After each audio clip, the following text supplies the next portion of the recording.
Welcome to episode 6 of the Divorced Woman podcast, the Divorced Christian Woman podcast. This season is called The First 365 Days After Divorce. And today I have with me Diana, Loretta, Wendy, Jillian, and Lisa, who are all divorced Christian women. And we are going to be talking about parenting post-divorce. So welcome, ladies. Let's get into it. Question 1. How did you talk to your kids about the divorce, once it was over? And some of you maybe have older kids, like adult kids. Maybe you have a combination of underage children. Maybe you have little kids. It'd be great to get some examples of kind of everything. Like how did your kids respond to the divorce? How did they do with the going back and forth? Maybe if some of your kids were younger, what was that experience like for you? I can go first. I have a younger son. He was almost 3 when our divorce was final. And so he had memories of us being together and would ask my ex, not really me, but he would ask my ex about, why we weren't living together, supposedly. So I've been told, right? Oh, But it usually was also, it was more of like, oh, I remember when mommy and daddy were in the same kitchen, like little comments like that. Hmm. But really, I haven't been asked those questions of him yet. And for me, I know that's going to be something that we'll have to talk about, moving forward. And I'm sure he'll have questions moving forward. My answer is still going to be very much the same of what I tell other people, though, of we just weren't a good fit together. I wanted him to be someone he wasn't. He wanted me to be someone I wasn't. And it wasn't good. And it's much better that we are co-parents and, and just look at the benefits, the positive sides, the upsides there. So it did have, we had some tough transitions for about the first year. On our transition days, we did a week on, week off, which for a child that young is pretty uncommon. Usually they will recommend a different schedule, but I was willing to try it. And that actually worked out the best because my son would need 1 to 2 days to transition to my house where there were more tantrums and meltdowns and emotions. And so it was better to get him into a groove at my house. And I also knew when on Mondays, those were our transition days, Mondays and sometimes Tuesdays were going to be a little rough emotionally. There would just be Mhm. bigger, more emotions. And once I saw that pattern, I knew to expect it. And so I also had a lot more patience and understanding with him and with myself of like, okay, I know this is hard right now. It's okay, Jillian, you've got this. It's a Yeah. hard day. Like you're fine. Just breathe. Did he get better over time as far as the transitions, or how Yes. far out are you from this? Yes. So we're almost 2 years now. And I would say I can't even remember when it really changed because it's been at least for this calendar year, maybe going on, 7 to 9 months. We've had really smooth transitions now. Okay. So there still are some meltdown moments and being mom, he can be a little bit more clingy with me. And I also know he's like I can see how he has to be a certain person when he's at his dad's house. And Hmm. so there is more freedom and more flexibility at my house, and he can have certain emotions, and all his emotions are safe here. And there are still some boundaries on that. But I would say the transition days in particular have been better for the last 6 to 9 months. Yep. Okay.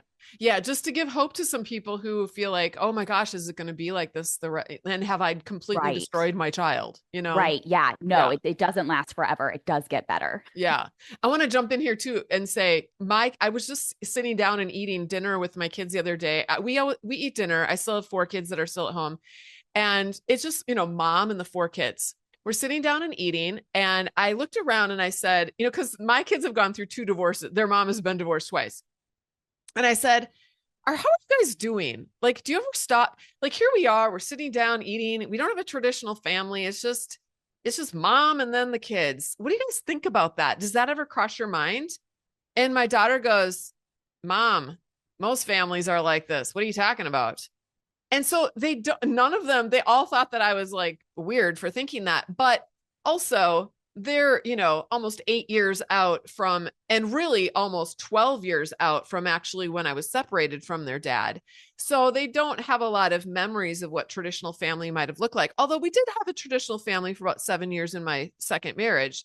But it wasn't their dad, and it maybe didn't feel, I don't know if it ever felt totally normal. But anyway, I just want to say that to normalize that, it's not normal at first. It doesn't feel normal at first because that's not your normal.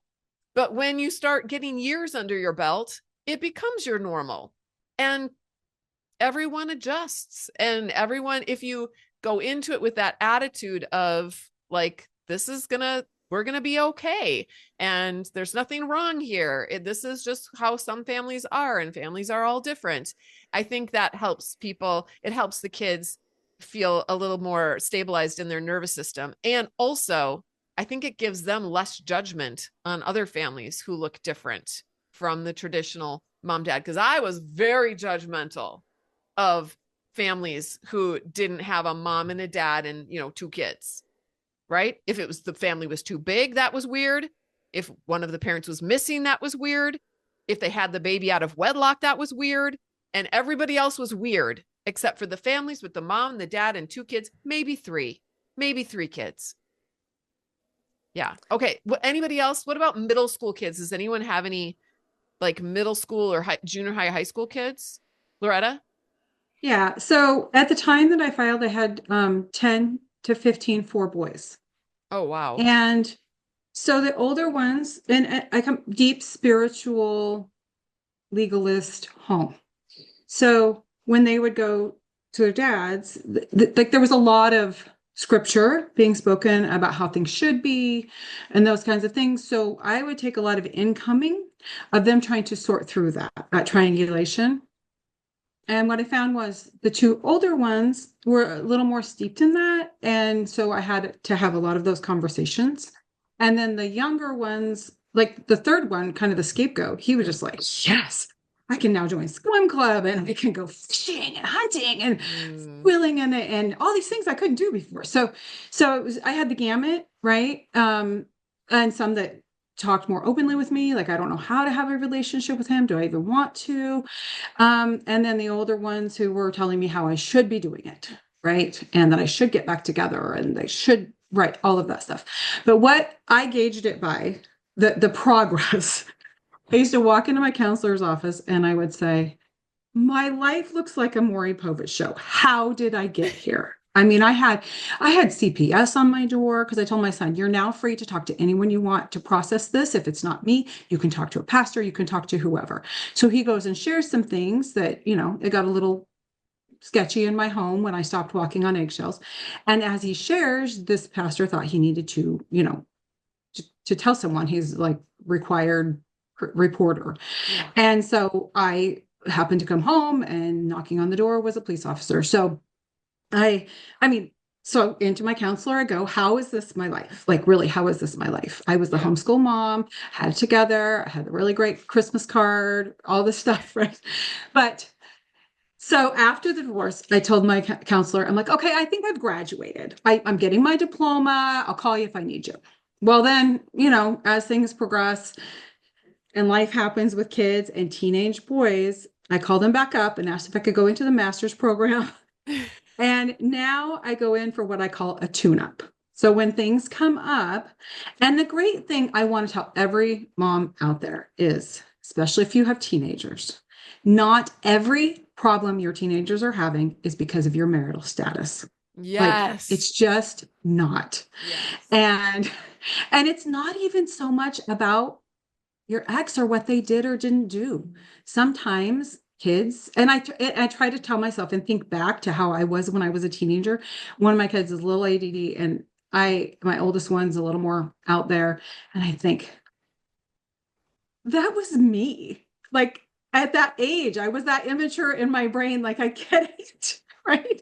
So letting go of those expectations, it makes me less defensive and less judgy of myself. And our brain likes to everything's going to be awful and they're going to end up on drugs and on the street. Right. So just accepting that sometimes they're just teenagers. Yes. I'm so glad you said that. Mhm. Well, let's talk a little bit more about that those emotions and that behavioral stuff, the changes that you may have, if you did notice any of those kinds of changes in your kids after the divorce. Did they become more agitated, more did they have more issues at school? Like what was your experience with your kids after the divorce was over and they transitioned to this new life? Diana? Yeah, I thought I'd also chime in now because I had mostly adult kids when I got divorced. And so three adult boys and a young teenage, like she was 13, 14 in that range. So it was interesting. None of them, I didn't have like behavioral acting out with them, especially my adult boys. They all had different questions or not, and I would address those. But one of my kids, and I promised them I wouldn't share anything that would give it away. So out of the four, you can guess. We're not going to pinpoint anyone. One of my kids did ask for therapy, and I was like, thank God, because I suggested it to many of them before for different reasons. And so I was very happy to get this one in, and I don't know how much it was. They think it was helpful, but I think even the little while, like 6 months or so that they went, that it just gave them a place to process through some stuff. So that was great. I recommend that if for all ages of kids. And another one did not want therapy at all, but had been struggling with stress and anxiety their entire life. And this is, I think Loretta said it at a different time. This panel was talking, but I don't know exactly what it was, but like she wanted to stay married for the kids. And then she realized it was time to get divorced for the kids. And this particular child that was struggling with stress and anxiety all their life started to notice improvements week after week, month after month, day after day, Wow. without even getting therapy. So I just, I feel like all of us probably think our situations are atypical, and yet sometimes they may be typical. I don't know. So take that for what it's worth and have some hope for that if you're not divorced yet and you're considering it, or if you are divorced and your kids haven't settled out yet. Like some of the ripple effect could be really good. So hang tight, hang with them, and always offer unconditional love. That's one way I worked on getting through it with all my kids. Lots of I love you. I always love you. Every day Yeah. I love you, and hugs. Yeah. Yeah. Good. Lisa. Yeah, so my kids are very similar in age to Diana, 17, 2020, and 22 when I got divorced. That's how old they were. And so um, for me, my relationship with them it always had a filter. So the filter was it, how's dad gonna feel about that? Is this the right thing? Am I parenting good enough? So I like walked on eggshells even with my relationships with my kids because we were all living in this very tight box of performance or imperfection and all of that. So after divorce, or after I guess I separated, and then, in the process of divorce, when I was living in my own space, I remember the first Christmas, I gave them each a key. Like that was one of their gifts. And I said, this may not be the home you grew up in, but this is your home and you're welcome here anytime. My daughter was living with me, but the three older boys had their own place. The twin boys moved in and they live together still to this day. Oh, wow. So they're what I've seen the behaviors like they saw that it was toxic before I saw it was toxic. So I wasn't telling them anything that they didn't know. But I think from their perspective, it was trying to navigate this new normal, right? Now we visit dad over here and we visit mom here. And I always wanted to be that safe space for them. So just holding space for them.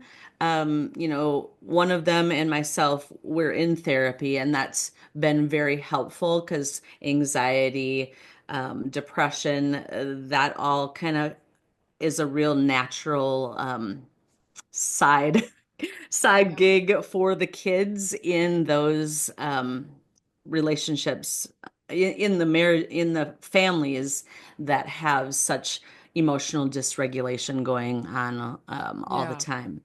Yeah. So I think creating safety has been, my boys don't talk much. Like they just don't talk much. But watching my daughter evolve, she's the one that's talking to them, and their relationships are just so sweet. Oh, that's neat. That's neat. So what can you guys share maybe one or two things that really have helped your kids cope since the divorce? Is there anything specific? Wendy? Yeah, both of my kids were adults when I was divorcing, and my daughter actually had been married and moved out already, but my son lived with my ex for a little bit, and but a huge a huge help has been for me to give them space to talk about things or not talk about things. You know, I just always have over and over again let them know, you know, I'm here and I will always listen to what you want to talk, what you want to say. And to over the years, it's been a long, long game, right? And but gradually, like my son and I are able to talk more and more about things. And I believe it's because um, there's a safe place there where with me, I hope he believes that. He seems to, where, yeah, he knows I will listen. I will sit and listen, and I will say, I'm so sorry that happened to you, or I'm so sorry, you know, I'm so sorry, and I love you so much, no matter what has happened, no matter what you do. And just being able to be a fellow adult empathetic witness as well as their mom, and just not pushing, you know, not pushing about things. Yeah. Let's combine this question also with another one where we were going to talk about maybe outside resources too, or books or therapy or support groups, or, like even practical things. Feel free to chime in and share outside sources too that helped your kids. I'll share something really quick. Something that helped. So I had kids all ages, like small. When I was separated, my youngest was 2, and then by the time I was divorced, he was 5, and then all the way up to in their 20s. And I had 9 kids. And one of my kids was a boy who was 15 when the divorce was final, and he chose to live with his dad instead of coming and living with me full time. And I gave him a choice. I said, I'm not going to tell you, we're not going to do the custody thing with you. You're too old for that. Him and his anybody above him. I said, you guys decide what you want to do. I'm totally fine. I can have a relationship with you no matter where you live. So he stayed with his dad, but I went out with him every week. I would take him out for breakfast so that I could, connect with him. Because I think kids just want connection. They just want to know that we like spending time with them. And I love spending time with that kid. And he was such a good kid too. Well, he still is. Anyway, that changed things. I didn't know that this was going to happen, but several months later, he actually asked me if he could move in with me and the rest of the kids. And so, and he didn't go back and forth. He would go and visit. All of my kids love and respect their dad, honor their dad, as their dad. They all have good relationships with their dad in spite of everything that's happened. But I just wanted to say that at the beginning of the divorce, it feels so messy. All the kids are all over the place. Some of my kids wanted therapy and went to therapy. Some of them refused therapy. Well, they tried, but then they just didn't say anything in therapy. And the therapist was finally like, I don't think they really want to be here. It's not really helping them. So, and then some kids several years later, then they wanted to go to therapy, and then therapy was actually effective for them. It's an ongoing journey. You know, we're almost 8 years out from the final of the divorce, and it's like an ongoing journey, but that's what life is. Anyways, like someone said, they're going to have problems whether their parents got divorced or not. And this is just these kids have these challenges and other kids have other challenges.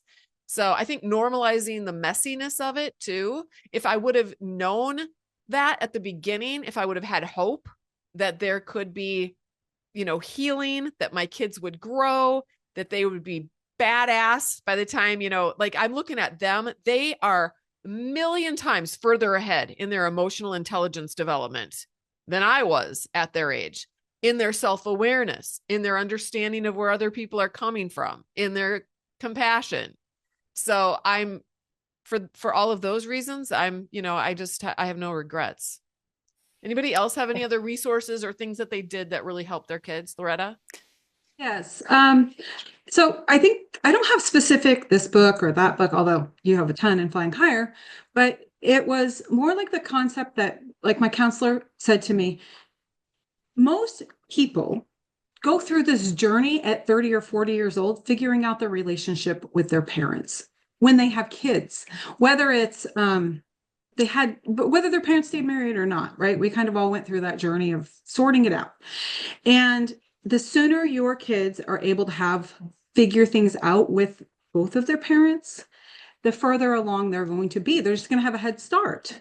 So the best thing I did, and it was after sitting down and going through your workbook, I was on the boundaries, and I thought, what is stressing me out about boundaries? And it was being in the middle and trying to manage their relationship with their dad. So I sent a group text and I said, all the kids have phones now. If you want to sort out visitation with them, whatever, he lives a half mile away, just do that directly with them.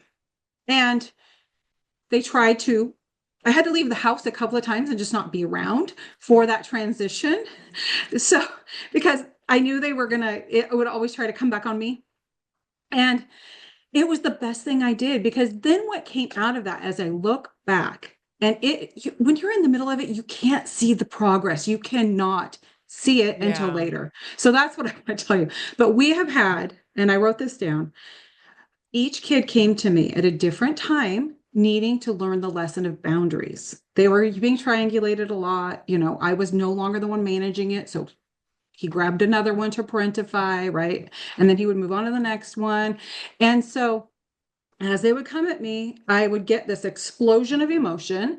And a few minutes into the conversation, I would realize, I'm actually talking to my kid, talking to the person who's been talking to my kid.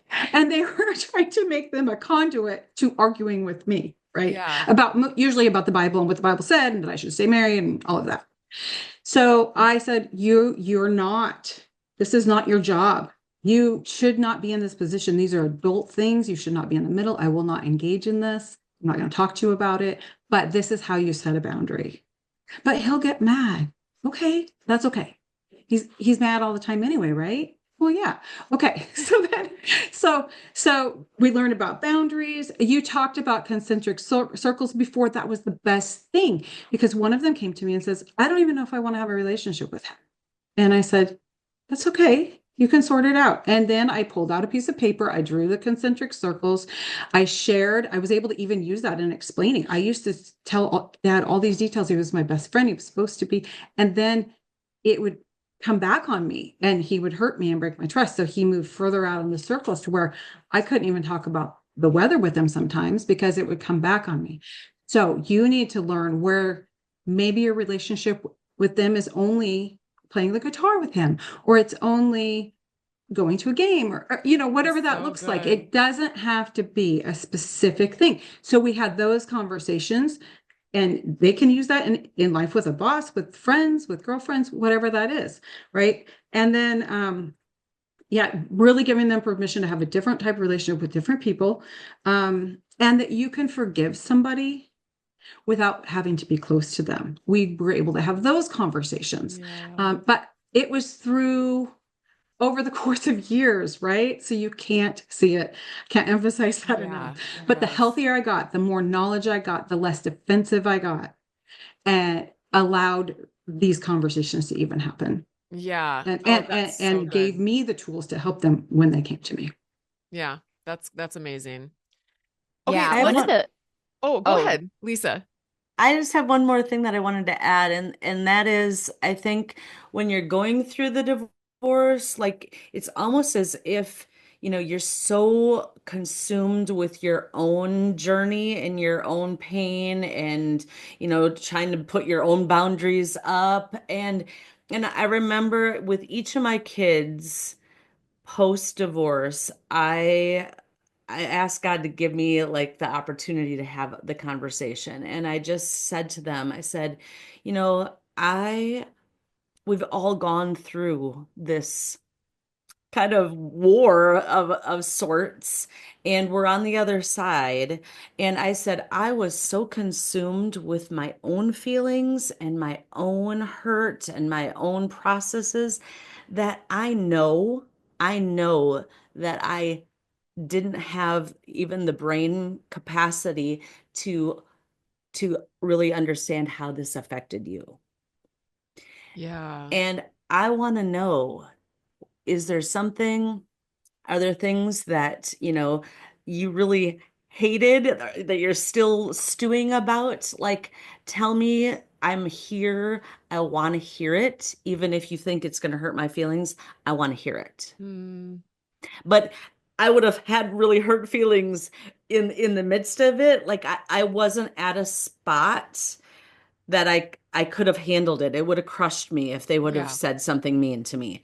But now, months and a year later, I feel like I'm at that place. I've done more growing because of flying higher, to be honest, that I'm at a place where I can emotionally hold space for them to be God honest with me. And that's Yes. been very helpful. Yes. You I think that is such a good point, because when we are in the middle of the divorce, we're drowning. We're under the water drowning. It's really hard to help someone else who's drowning when you're drowning as well. And then after the divorce, you kind of come up for air, and then you realize, oh, my kids are drowning, and then you have the capacity to reach out and help them and hold space for them. Yeah. Okay, let's talk about, this is kind of related. Did any of you guys have exes who spoke badly about you in front of the kids, or involved? I mean, Loretta just kind of shared a little bit about that. Involve them in your adult drama. And then how did you handle that? This is like after the divorce, post divorce. My ex didn't talk badly about me that I know of, but he tried to kind of triangulate to, I don't know, get me back or make it look like he was the good guy, or he just loved me so much. And so he would say around the kids, like, oh, I miss your mom and I just love her so much. So the kids would come to me and be like, Dad's so sad and la la la. And so I guess it's similar. It doesn't matter what they're saying, that's kind of pulling the kids in and triangulating. So I just called him out on it. And I don't know how much it actually changed it. It seemed like it died down the more I called it out, but I'd always send it via email. So it'd be a nice, easy record where I could find it. And I would just say, it's not appropriate for the kids to be coming to me and telling me how much you're crying, and or to tell me how much you love me. It's not appropriate for the kids. Or another time my daughter was like so worried that he didn't have money. And so I'm like, she's afraid that you're going to lose your house, lose the car, and everything. You talk so much about how you don't have money. You are totally stressing her out. And if that's the result you want, that's what you're getting. If that's not the result you want, perhaps you would keep that stuff to yourself. So I think that in my case helped, Okay. in the before flying higher, a lot of women going through divorce go through flying free, and the divorce course has where you can profile the person. So you know what this person is that you're dealing with post divorce. They're the same person you dealt with when you were married and during the divorce. So you'll know if they're going to respond to a certain kind of communication or not. And I know some of you can't do that communication. It's not going to go well, or it's going to escalate.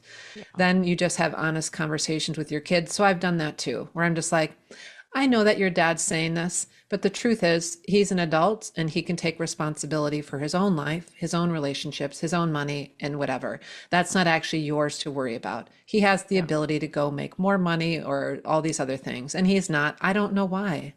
I don't think you know Yeah. why either, but that's It's so his story. confusing. Yeah. So that's my 2 cents on that one. Yeah, I've had to tell my kids, like when they've come home and told me interesting things, like I stole all the fire or all the smoke detectors out of his house. And that was like the best. I was like, well, what do you think? Do you think that I stole all the smoke? Do you think that what he said was true? Probably not. I can't see you doing that. Yeah. Well, what do we know about dad? I mean, what have you observed? Yeah, dad sometimes doesn't tell the truth. Okay, well then if he tells you something like that, you can make your own best guess about what actually happened there. Let's talk about holidays, you guys. Holidays, birthdays, graduations, all the things. How have you guys managed those things? How have you tried to minimize the drama?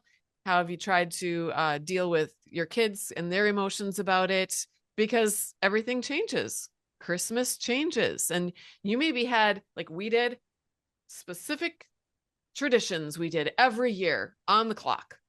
And the kids loved those things. And then all of a sudden, now it's all fruit basket upset. Yeah. So my son was turning 3 shortly after we got divorced. And I decided I was going to host his party that year because I wanted to be able to kick anybody out of the party who did not play nicely. And so I was like, I'm going to plan it. I'm going to pay for it. I'm hosting it. This is my year. My ex can host it the next year. But I really wasn't sure how between my ex and my dad and other people and his side of the family that were going to come for the birthday, I wasn't sure how everybody was going to play together. And so everything was fine. There were no issues. There was no drama. But just not being sure how things were going to respond because things were still very tense right after the divorce. And so I knew I wanted people on their best behavior. And if they weren't going to be, that's fine. But like now I have the right to kick you out. So I very intentionally chose to go that route. And now it's about creating a new normal. And being that he's so young, we can do that. So Christmas has been to go visit my family. They live out of state. And so usually when it's Thanksgiving or Christmas and I have my son, then it becomes more of like it's a trip. It's when we travel. It's just establishing those new scenarios. So it's maybe a little bit easier for us now at this young age. But that's how we've done things, and things have gone really smoothly with that. Yeah. So it's more of a parental attitude, right? Mm-hmm. So you've got this little child who maybe doesn't remember everything. But if your attitude had been, oh no, now we're not going to be able to do this and we're not going to be able to do that energy, little kids can pick up on that and they can feel very anxious about that. But you just kind of like, you're badass, Jillian. You just kind of, as soon as it's like, yeah, I'm going to take over this birthday party and we're going to do this fun trip and we're going to, and that provides stability emotional stability for your young child. That's amazing. Yeah. What about those of you who had older children who did have traditions they remembered? Wendy? It was kind of tough for a while. And still, honestly, every year, every holiday and celebration is different because but it's been okay. All right. It's kind of been an adventure, really, because I was living with a friend who let me move in. She was divorced too. She is divorced too. And so it was like I was living with her for 2 years, and so it was kind of like her traditions, Okay. and I just chilled and participated the way well, and she's the other mother-in-law though. She's my daughter's mother-in-law. So Okay. so it was different, but then we did have some family crossover. It was interesting. But so then my daughter, and her husband would come. They live overseas most of the time, but when they would be here visiting, they'd celebrate Christmas with us. But it was different. It was not the kind of Christmas we, had in our home. And then when my son was living with my ex for a little while, I would let him know what we were doing, hey, we're having, Christmas dinner at this time or Easter dinner or whatever it would be. And I'd be like, if you want to, if you're free, I don't know what you're doing. I don't know what you and dad are doing or anything like that. So do what what works best for you. But if you want to come over and open, he would come over and like open gifts with us for a little while and hang out, maybe watch a movie, all and we had some of the other kids there too, my friends' kids and stuff. So anyway, I just did stuff like that. Now my son has his own place. Actually, I lived with him for a couple years. I've been all over the place. So I lived at his place for a little bit. So then we were together and we had really quiet holidays. And then this last year, now I have my own place. And so again, it's just always been the same thing. Like, hey, what do you want to do? Oh, I feel like doing this. Let's kind of not do the huge gift. Like last year, we're like, let's not do the huge gift thing. Let's just kind of hang out.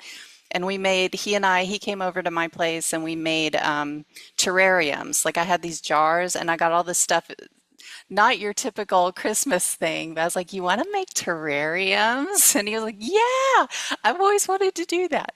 So we had a meal and made terrariums. So anyway, it's just been all over the place for me and I've just been rolling with it and it's been good. So Nice. Loretta? not, oh, Yeah. sorry. Okay. Well, mine, I was lucky because mine didn't like holidays and poo-pooed them and they're a waste of money and we shouldn't, he just didn't want to do stuff, right? So I ended up with them a lot more than the paperwork from the court said. So that was great. But the cool thing, I just want to share this little story, is that we weren't allowed to have Christmas tree because they were pagan. And so my first holiday, my first Christmas, we had, I think, 4 in the house. I think last count, I had 5 or 6 Christmas trees. Funny. And You're making up for and lost I would time. always get criticized for how much candy ended up in their stockings.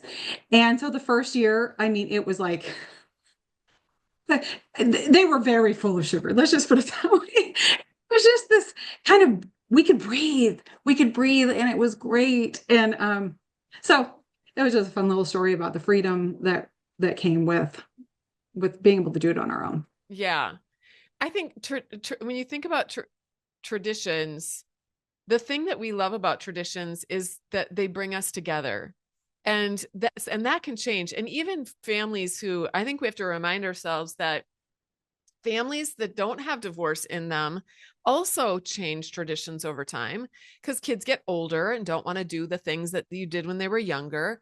Kids get married, kids have their own families, kids, and they can't come home and they move to other states and they're going to school so it's always going to change. I think every family goes through this, needs to be flexible and grow in their traditions with their family. And I think also just normalizing that, like, it's not because we're divorced that we're changing. It's because we're human beings who live on planet Earth and everything always changes on a regular basis. And it's okay. The big thing to me about holidays is, can we get together? Can we do it? We can make terrariums. We can eat tacos on Thanksgiving if we need to. Like, it doesn't matter as long as we're together. Okay, we're going to close by sharing, maybe we could go around and you could share one piece of advice that you would give to the mother who is upset and terrified that she has just ruined her children forever now because she is a divorced single mother. What would you say to her? I would love to take this one first because Okay. My experience growing up with a very emotionally and verbally abusive dad was it was really tough. And I wished from a very young age that my parents would have gotten divorced. And so Wow. going through it, when I was waking up to what was happening in my marriage, because I promised myself when I was 12, I would never marry anybody like my dad. And if I did, if the off chance I did, I would get out as fast as I realized it. And so I remembered that promise, that little promise stuck around all those years. And I remembered that as I was thinking about leaving my marriage. And that's why I left, was because I knew what it was like to grow up in that type of environment. I knew that I would not be able to shield my son from everything. It's not like I could be the martyr and take the hit. He was going to experience the same exact thing that I grew up with. And I was not going to let that happen. So there was a fire of determination to protect him from that. And I know my mom had the best of intentions by staying. She tried to do the right thing by staying in her marriage and keeping the marriage together.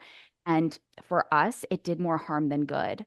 And so I don't I don't say that to criticize her or to criticize anybody for how long you've stayed, but more of just to recognize a different perspective of like, I am proud that I chose divorce. I am proud of the courage that it took to walk away from a seemingly really good life with a great house and vehicles and a husband who makes a good amount of money and, all of this quote stability, to be able to walk away from that and to break cycles of this was really powerful. Yeah. I think what you're communicating is to this woman, you are a good mother, and you made a hard choice for the ultimate good of your children, even though it might hurt and feel very upsetting to everyone right now in the moment. You made a visionary decision in order for the long-term benefit of you and your children. Yes. Yep. To benefit the kids. Yes. Yeah. Anybody else? What would you say to this woman? Diana. From my perspective, quick statement. I think staying sometimes is more likely to ruin our kids forever than leaving. So consider that possibility as well. But I'm going to come from the place of being a child of divorce. So my dad divorced my mom when I was just 3 years old. And I believe my sisters and I were better off, because what happened is gets me emotional. We had a healthy and available mom because of the divorce. And she was a good mom. And I imagine we wouldn't have gotten the best of her if that didn't happen. And my dad wasn't awful to me. My sisters had different experiences with him and his strictness and such. But I still was very observant, and I got to see how he did things and parented, and I got to see how my mom did. And so I think sometimes it's like, with money, they say how you can tell a counterfeit bill by studying the real bill. You don't go out and study counterfeit, you study the real bill, and then you can tell which ones are counterfeit. Okay, not that a parent is or a person's counterfeit, but it's like you can tell what's healthy by spending a lot of time with someone who's healthy. And so if you're wondering, did I just blow up our family and my kids are going to be ruined forever? You might have just done the absolute best thing for them. Now you get healthy and you model that to them, and it's going to be beautiful. Yes. Yes. And I'll just do a plug. Come join us in Flying Higher. All of these women, come join us in Flying Higher, because we will help you get healthy. We will support you on that journey so you can be the best mom that you want to be. Loretta. Yes. And the more, to kind of piggyback off what Diana said, the healthier that I became, the less defensive I needed to be with my kids. And then I could see them growing and learning new things. I just had a 13-year-old need to choose a coach, make a decision. And he was able to do that because he could kind of see manipulation tactics, right? This just happened yesterday. And I also had, I was able to, when they come to me, Dad thinks you're a Jezebel, leaning into, not being defensive, but leaning into it. Yeah, but you can call me Jezzy. Or Dad thinks you're a liberal. Oh, he does? Tell him I really am, because then he'll stop trying to get back together. But as soon as they deflated, as soon as you stop resisting and being defensive, it just deflates it. I mean, I will never forget where I'm probably off topic of the actual question, but I'll never forget where I was driving. In fact, when I drive by there, sometimes it flashes back. They were coming at me with things their dad had been saying and trying to get back together and all this stuff. And I said, I don't know what I said, but they said, Dad would be mad. What, well, if we say that, Dad will be mad. And I said, it's okay. God gave him his very own brain, and he gets to think and feel what he wants with it, just like we get to. Yeah. And there was suddenly just silence in the car. And I'm thinking, where did that come from?